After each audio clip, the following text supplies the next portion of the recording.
Hello, good morning. So today I'm going to be doing some sowing of some what could be classed as exotic seeds. So they're looking really cool what I've got here. So the first one we have is our water spinach.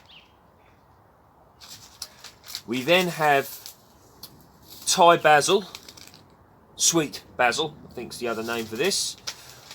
We have got Malabar spinach, that's the Indian name for it. So it looks really cool and really lovely. So there we go.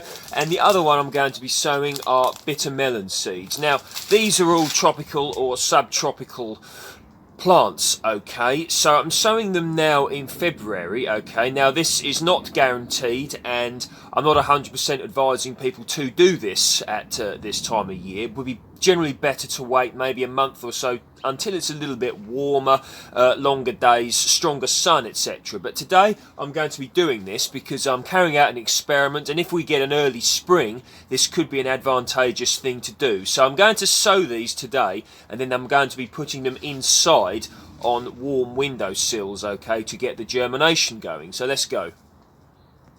So we're going to start with this Malabar spinach. I hope that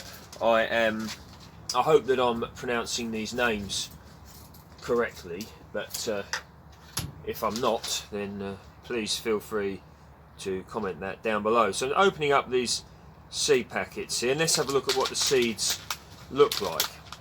Oh, they look pretty groovy actually. Let's I wonder if you can see if I turn that seed tray. Look, it's not seed tray, that seed packet. Look at them, they look pretty cool, don't they?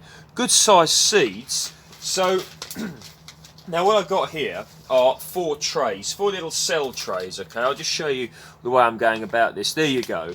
And what I've got in there, just basic multi-purpose compost, okay. Nothing particularly, snazzy, if you will. No added perlites, nothing like that. Just basic multi-purpose compost, which I use to germinate most of my seeds in. So I'm literally just going to put those straight in, into the multi-purpose compost like this. And I'm going to be growing 4 of those, okay. So we'll see just how they do. Now I'll just bring this a little bit closer to the old camera there so you can see the way I'm doing it, okay? See that, look? See the 1, 2, 3, 4 seeds in there, and when I'm finished in here I'm just going to put another layer of multi-purpose compost, so they're going to be about 1 centimetre, 2 centimetres or so deep, okay? So that's that one, and just so that one doesn't get confused over what they're growing, I'm going to be writing on the old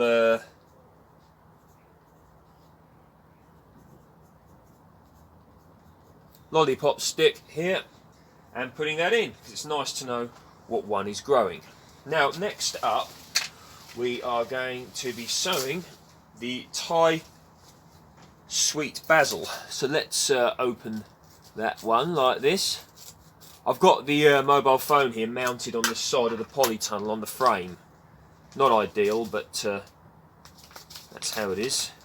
Right, now, so let's have a look at what we've got here. Thai basil. Oh, now they look, it's pretty cool once again. There you go. You can just about see what that or what they look like. So the way I'm going to be doing this is the same, and I'm just going to be going 1, 2, 3, and 4. So there we go. So that's just going to put the remainder of those in, and going to write my tag on there. Now this one here, the water spinach, that sounds really cool.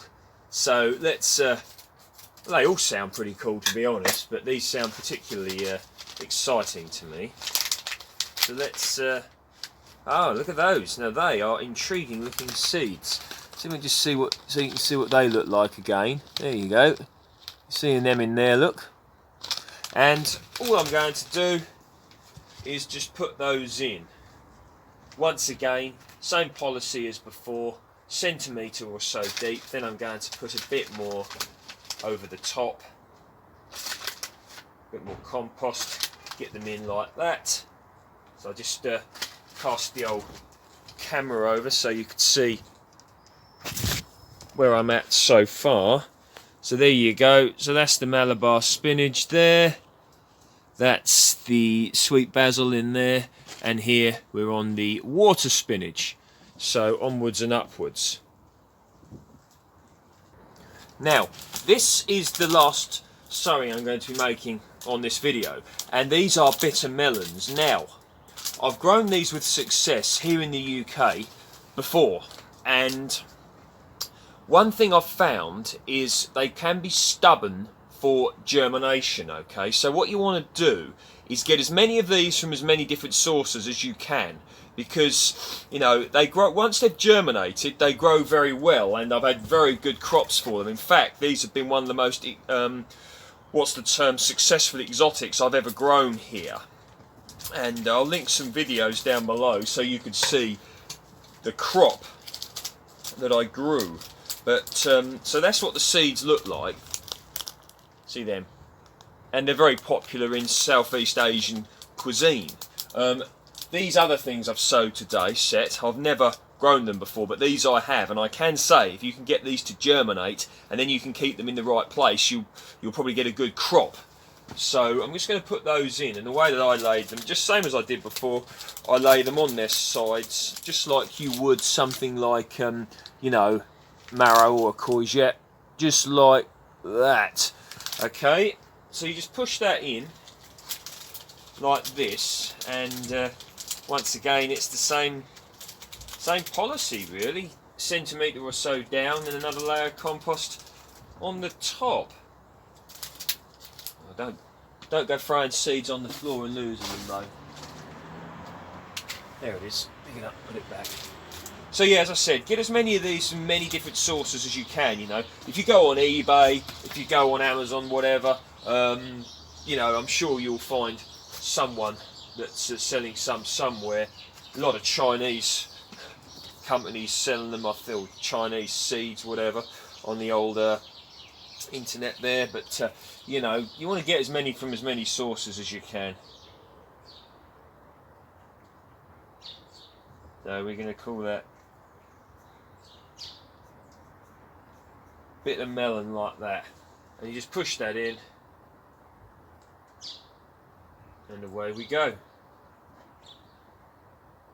So that's what we're doing today. Now, a bit of word about care of these. Okay, now they want to be kept at least 20 degrees C. Okay, now that's not that easy to achieve outside here in the UK at this time of year. So on a windowsill is great, or, you know, warm windowsill, ideally south facing if you can. Of course, if you've got central heating or whatever in your house, that probably will keep the temperature up high.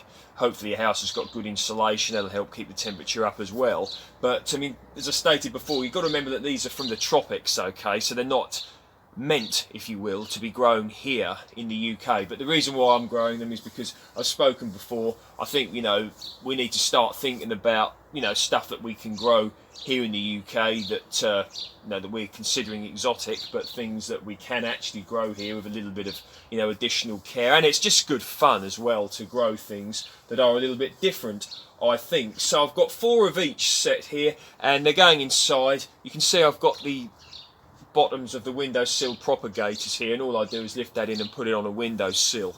It's a sort of way of making gardening streamlined and you know, straightforward, and works quick for busy people. So there we go. When you water them with tepid water, okay? Don't go dousing them in freezing cold water, because, as I stated before, they're not meant for that. They are subtropical and tropical plants. Rainwater if possible, and basically just see how you go. So I'll take the old camera here, and you can have a look at just how it looks. Now you can see these eggplants that I've got here. They're doing very well. One is eggplant, the other's a pea eggplant. So I'm quite happy there.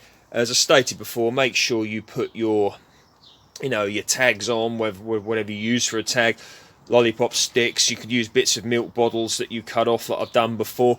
And yes, so with a little bit of luck, a little bit of success, you should be able to grow something, you know, a little bit kind of exciting. So there we go. Now, a word about light levels, okay? So, this time of year here in the UK and similar climates got low light levels. Hopefully in the spring, which may not be that far away now, the light levels should increase. The days are drawing out now, so that's very, very good. But, you know, if you've got grow lights that you could grow these under, these could be very good. But I don't want them to get too spindly. So the plan's going to be, I'm going to get them going a good size on the windowsills, and then slowly bring them, you know, take them in and out to help them develop into very strong plants. So there we go.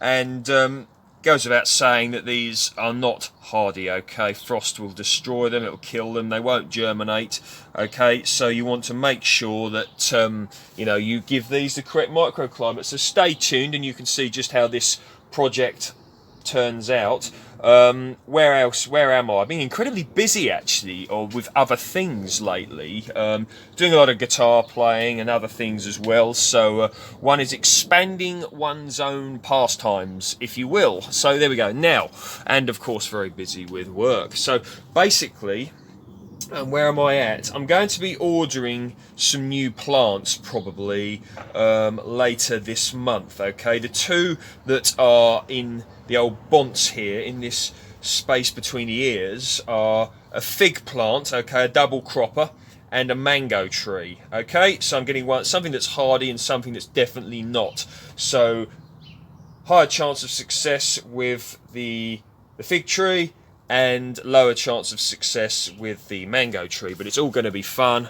Grow lights are probably going to be involved with this, and we're coming into the spring now. I hope everybody out there is doing well, and if you like Dan's work, please feel free to like, share and subscribe, and you can check my Instagram account if you wish on Dan_Home Gardens.